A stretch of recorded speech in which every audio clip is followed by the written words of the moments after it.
আসসালামু আলাইকুম প্রিয় আপুরা, কেমন আছেন সবাই? আশা করি সবাই অনেক ভালো আছেন, সুস্থ আছেন। আরো একটি নতুন ব্লগ ভিডিও নিয়ে আপনাদের মাঝে হাজির হয়ে গেলাম। তো যেহেতু শীতের দিন, ডিসেম্বর মাস তো একটু বেশি শীত থাকে।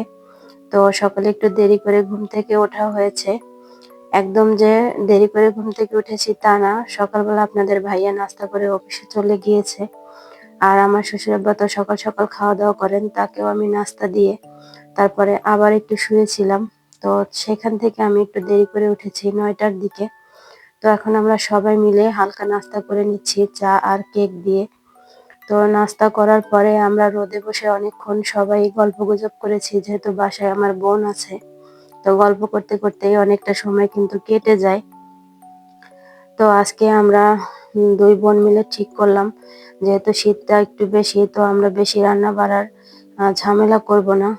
আমরা মাংস, তারপরে সবজি, চাল ডাল সবকিছু একসাথে দিয়ে খিচুড়ি রান্না করব। তো খাবারটাও খেতে ভালো লাগবে আর রান্নাটা করতেও সহজ হবে।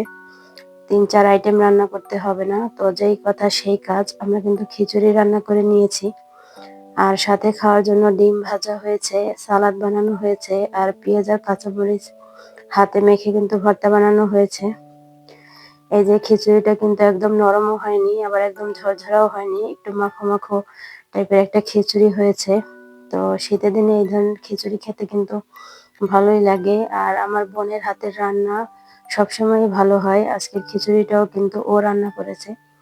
তো বাইরের দিকে দেখেন, আবহাওয়াটা কিন্তু একটু মেঘলা মেঘলা, হালকা একটু রোদ উঠেছে কিন্তু রোদে কোনো তাপ নেই। আর এই যে আমাদের বাসার মুরব্বী, আমাদের শাশুড়ি আম্মা, উনি কিন্তু নিজের মতো করেই কাজকর্ম করছেন। এই যে উনি সবাইকে সালাদ বেড়ে দিচ্ছেন, আবার নিজেও একটু খাচ্ছেন। তো সন্ধ্যার দিকে আমরা একটু চিতই পিঠা বানাতে নিয়েছি দুই বোন মিলে। তো ওরা যেদিন এসেছে সেদিন তো আমি চিতই পিঠা দুধে ভিজিয়েছিলাম। আজকে একটু শুকনো খাওয়ার জন্য আবার চিতই পিঠা বানাতে নিয়েছি। তো আমি অনেকগুলো চিতই পিঠা বানিয়ে ফেলেছি, ওদিকে সবাই খেয়েছে। তো খাওয়ার পরে আরো কিছুটা ব্যাটার থেকে গিয়েছে, তো ভাবলাম আজকেও একটু চিতই পিঠা ভেজাই। তো এই যে আমি অনেকক্ষণ যাবৎ পিঠাগুলো ভাজছি। পিঠা ভাজার খোলাটার অবস্থা খুবই খারাপ। তো অনেকক্ষণ যাবৎ পিঠা বানালে খোলার অবস্থা কিন্তু এরকমের একটু হবেই। তো তার অবস্থা যাই হোক না কেন, পিঠাগুলোর অবস্থা কিন্তু খুবই সুন্দর। প্রত্যেকটা পিঠাই কিন্তু অসম্ভবভাবে ফুলেছে। এই ধরনের ফুলকো ফুলকো গরম চিতই পিঠা খেতে কিন্তু ভালোই লাগে। আর এই যে আমি পিঠাটাকে ছুরি দিয়ে খুঁচিয়ে খুঁচিয়ে উঠিয়ে সাথে সাথে দুধের মধ্যে দিয়ে দিচ্ছি।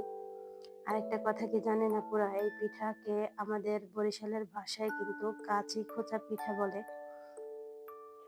আমার মাকে দেখতাম এই পিঠা যখন বানাতো তখন কাঁচি দিয়ে খুঁচিয়ে খুঁচিয়ে উঠাতো।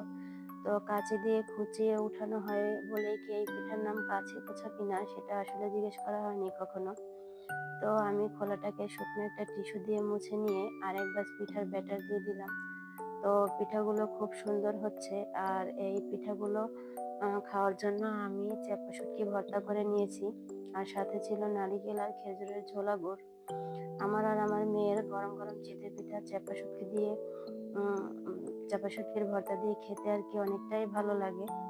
আর আমি গ্যাসের চুলায় দুই চুলায় কিন্তু দুইটা খোলা দিয়ে পিঠা বানিয়ে নিচ্ছি যাতে তাড়াতাড়ি হয়। আজকে আমি আর লাকড়ি চুলায় পিঠা বানাতে যাইনি রাত দেখে। তো আমরা দুই বোন মিলে পিঠা বানাচ্ছিলাম আর আমাদের হাত দেখছিলাম যে কে বেশি সুন্দর। তো দেখলাম আমার ছোট বোনই আসলে বেশি সুন্দর। তো এটা হচ্ছে সকালের দিকের ভিডিও। সারা রাত পিঠাগুলো ভেজার পরে সকালের দিকে পিঠাগুলোর এই অবস্থা। পিঠাগুলো কিন্তু মাশাআল্লাহ অনেক সুন্দর ভিজেছে, একদম আমার মন মতো। একদম নরম হয়ে বেশি হয়ে গেলে আবার আমার ভালো লাগে না। তো আজকের ভিডিও এই পর্যন্তই। আল্লাহ হাফেজ।